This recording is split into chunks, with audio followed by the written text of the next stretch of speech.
Metal steel ప్లాంట్తో స్థానిక యువతకు ఉద్యోగాలు వస్తాయన్నారు నేతలు. ఈ పరిశ్రమ రాష్ట్ర పారిశ్రామిక ప్రగతికి నిదర్శనమన్నారు.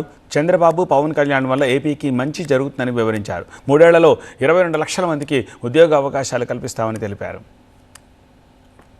ఈ రోజు ఆ కళలకి శ్రీకారం ఈ రోజే మనకి భూమికి నాంది పడింది. భూమి పూజ జరిగింది. ఈ రోజు జరిగిన భూమి పూజ తమ్ముళ్ళు నన్ను అడిగిన ప్రతి ఒక్క తమ్ముడు ఇక్కడ కొంతమంది ఉంటారు, టీవీల ముందు చూసి చాలా మంది ఉంటారు. వాళ్ళందరికీ ఇదే వేదిక సాక్షిగా చెప్తున్నా, మన బతుకులు మారబోతున్నాయి, మన తనకు అభివృద్ధి చూడబోతున్నాం. మీరు ఎక్కడికి వెళ్ళాల్సిన అవసరం లేదు. ఇక్కడున్న రైతాంగానికి నా హృదయపూర్వక నమస్కారాలు. ఎందుకంటే మీరు చేసిన త్యాగం వల్లే ఈ రోజు ఇక్కడ ఒక స్టీల్ ప్లాంట్ వచ్చింది.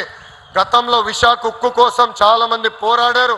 కానీ మీ మనోభావాల ప్రకారం గౌరవ ముఖ్యమంత్రి శ్రీ నారా చంద్రబాబు నాయుడు గారు మన ప్రాంతానికి ఒక అద్భుతమైన ఉక్కు ఫ్యాక్టరీ తీసుకొచ్చారని ఈ సభాముఖంగా తెలుపుకుంటూ 2200 ఎకరాలు ఈ స్టీల్ ప్లాంట్ నిర్మాణం కోసం ముందుకు వచ్చినటువంటి రైతులకు ముందుగా వారందరికీ కూడా పెద్ద ఎత్తున రెండు చేతులు జోడించి నమస్కరిస్తూ ఉన్నా.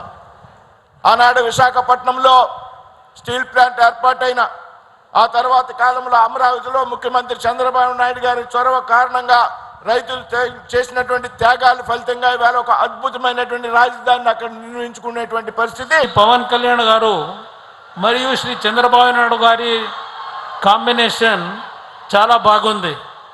మీ ఇద్దరి దృఢమైన నాయకత్వంలో ఆంధ్ర ప్రజలకి మంచి జరుగుతున్నది, ఇంకా మంచి జరగాలని నేను ఆశిస్తున్నాను.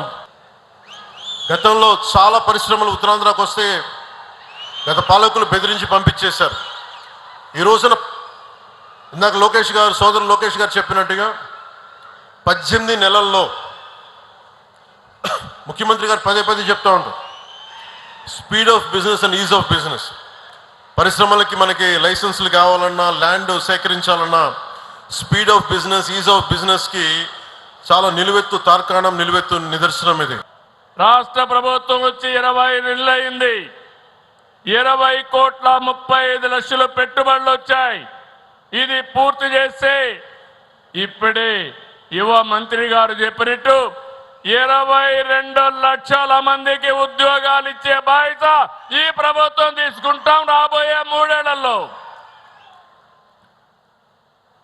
గ్రీన్ ఎనర్జీ రంగంలో రాష్ట్రం సాధించే విజయాలు దేశంలోని ఒక ట్రెండ్ సెటర్ కానున్నాయి.